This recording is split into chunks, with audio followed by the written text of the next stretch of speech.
Bonjour et bienvenue. Je m'appelle Thomas Motti et je suis ravi de vous recevoir sur ce nouvel épisode de Podcast Rédac, le podcast dans lequel nous décortiquons ensemble les clés de la rédaction marketing.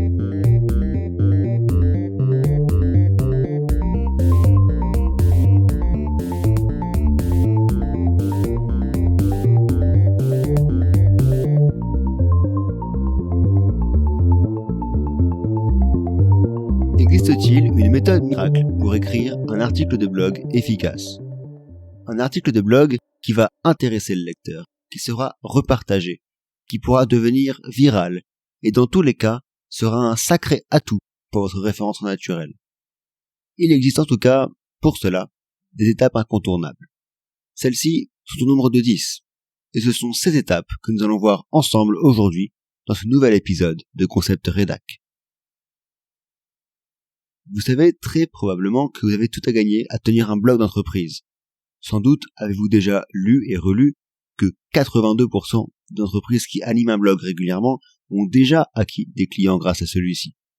Ou encore que les entreprises qui ont un blog sont 13 fois plus susceptibles d'avoir un ROI positif.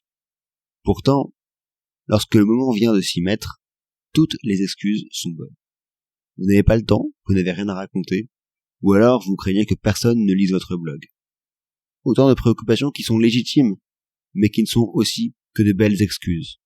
Vous n'avez pas le temps. Eh bien, trouvez quelqu'un qui rédigera des contenus de qualité pour vous. Vous pensez n'avoir rien d'intéressant à dire ? Détrompez-vous. Vos lecteurs jugeront par eux-mêmes de ce que vous leur racontez.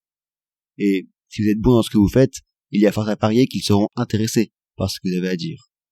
Quant au nombre de visiteurs sur votre blog, si ne serait-ce qu'une seule personne lit votre blog et pense à votre entreprise la prochaine fois qu'il rencontre un problème que vous pouvez résoudre, eh bien c'est gagné.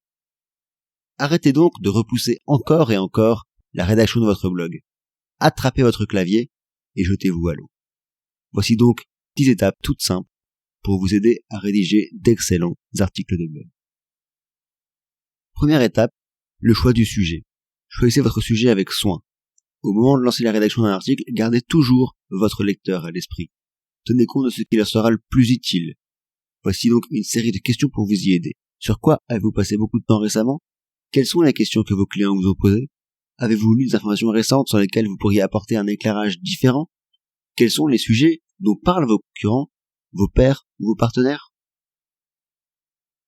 Une fois que vous avez choisi le sujet, prenez le temps de faire des recherches de manière approfondie. Vous pensez peut-être que vous devez absolument dire quelque chose qui n'a jamais été dit auparavant. En réalité, c'est bien souvent faux. Il suffit, au contraire, de faire en sorte de dire les choses mieux que les autres. Tout se joue donc dans votre angle d'attaque, dans votre ton, dans les exemples que vous choisissez, ou encore dans les informations supplémentaires que vous allez apporter. Une fois que vous avez choisi le sujet avec soin, regardez donc le contenu qui existe déjà sur le sujet. Demandez-vous alors quelles sont les questions qui restent encore sans réponse, mais aussi la façon dont vous pourriez aborder les choses différemment en mettant en avant votre spécificité. Troisième étape, n'oubliez pas votre plan. Vous vous souvenez peut-être de votre prof de français ou de philosophie au lycée. Oui, cette femme entre deux âges qui vous rabâchait encore et encore de commencer par rédiger votre plan au brouillon. Eh bien, ce conseil reste valable, en quelque sorte, aussi pour la rédaction de vos articles de blog. Il est en effet souvent utile de prendre le temps de réfléchir au message que doit véhiculer votre post, et à la façon dont celui-ci s'organise et prend forme au sein de l'article. Là encore, pensez à votre lecteur, à ce que vous voulez lui offrir. Lorsque vous effectuez vos recherches, identifiez les points principaux. Ce seront vos sous-titres.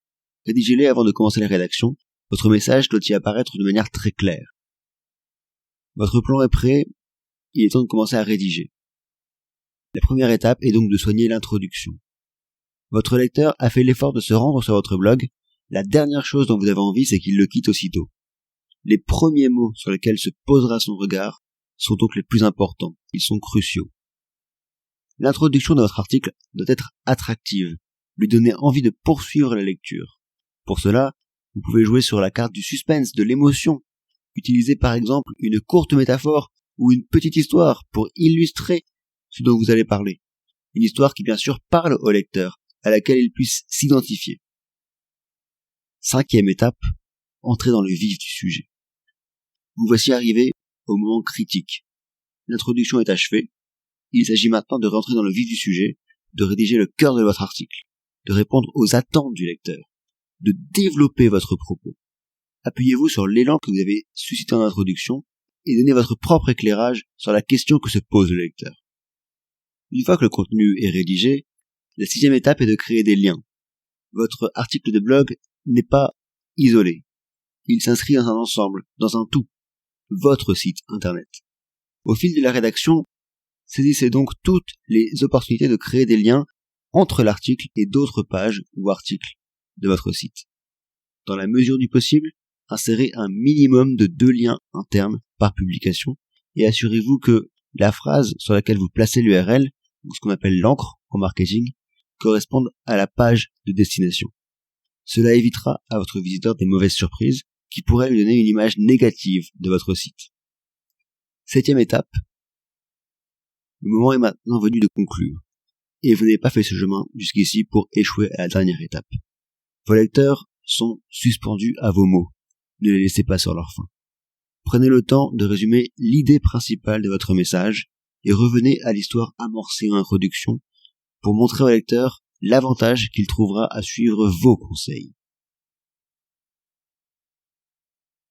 8e étape, trouvez un titre intriguant. Maintenant que le contenu est rédigé, il s'agit de le mettre en valeur. Et la première étape, c'est de trouver un titre qui parle à votre lecteur, qui soit réellement un atout pour votre contenu. C'est un fait. 8 lecteurs sur 10 n'iront pas au-delà de votre titre. Mieux vaut donc que celui-ci soit accrocheur. Pour ce faire, il n'est pas nécessaire d'inventer la roue à nouveau. Pensez à votre sujet, insufflez un soupçon de mystère, optez pour une recette qui a fait ses preuves, par exemple en jouant sur les chiffres et la curiosité. 6 façons pour 10 méthodes de 6 façons de multiplier votre chiffre d'affaires par 10 méthodes pour, etc. Enfin, mettez en valeur votre contenu avec, et c'est le 9e point, des images fortes. C'est un point qui peut sembler évident à certains, un peu moins à d'autres, et que, d'ailleurs, j'ai tendance personnellement à ne pas toujours respecter. Les images permettent de venir éclairer votre récit, l'appuyer et l'aérer. Autant que possible, évitez ainsi les images qui contiennent du texte, qui risquent de distraire votre lecteur de votre article. Une règle d'or, que là encore je ne respecte personnellement pas toujours, c'est de mettre une image tous les 300 mots. Cela fonctionne comme une respiration et vous permettra ainsi de ne pas tomber dans l'écueil du pavé de texte trop long, illisible. Vous pouvez trouver d'ailleurs des photos gratuites, libres de droit, sur de nombreux sites internet qui méritent d'être connus, donc je pense à Unsplash, à Pexels ou à Pixabay ou FreePic. Votre contenu est prêt, mis en valeur, avec un titre accrocheur, avec des images, des visuels qui mettent là encore en valeur votre texte, votre contenu. Le moment est venu de le rendre public. Bien sûr, votre objectif est que l'article draine un maximum de trafic. Le meilleur moyen d'y parvenir, c'est de vous assurer un excellent référencement naturel. Assurez-vous donc que votre article respecte au moins quelques best practices, à savoir utiliser le mot principal et les mots clés secondaires au moins une fois dans le corps du texte. Idéalement, il faudrait que ceci soit lié à une autre page interne pertinente. En revanche, évitez quand même de répéter trop souvent le même mot au risque d'être pénalisé par Google. Une fois que votre publication est optimisée, vérifiez attentivement que la mise en forme est correcte et n'hésitez pas à demander à quelqu'un de relire votre article. 2 relectures valent d'ailleurs parfois mieux qu'une. Enfin, vous pouvez être fier de ce que vous venez de créer et donc le partager au monde entier. Ne vous contentez pas d'un tweet avant de le laisser retomber dans l'oubli, dans les méandres d'Internet. Au contraire, arrosez la terre entière. Vous pourriez croire que rédiger un tel article vous demandera trop de temps et que ce temps pourrait être mieux employé à autre chose. C'est souvent faux, détrompez-vous. La rédaction d'un article est tout sauf du temps perdu. Votre blog, en effet, continuera de produire ses effets et de vous apporter du trafic et des clients sur le long terme. En publiant un article, vous donnez naissance à une nouvelle page qui sera indexée sur Internet et qui continuera de générer du trafic pendant des années, longtemps après que vous, personnellement, serez passé à autre chose. Cela vaut donc la peine d'y passer un peu de temps. D'autant que votre blog est bien souvent le premier contact d'un client potentiel avec votre entreprise, avec votre projet. Il est donc crucial de faire une bonne impression.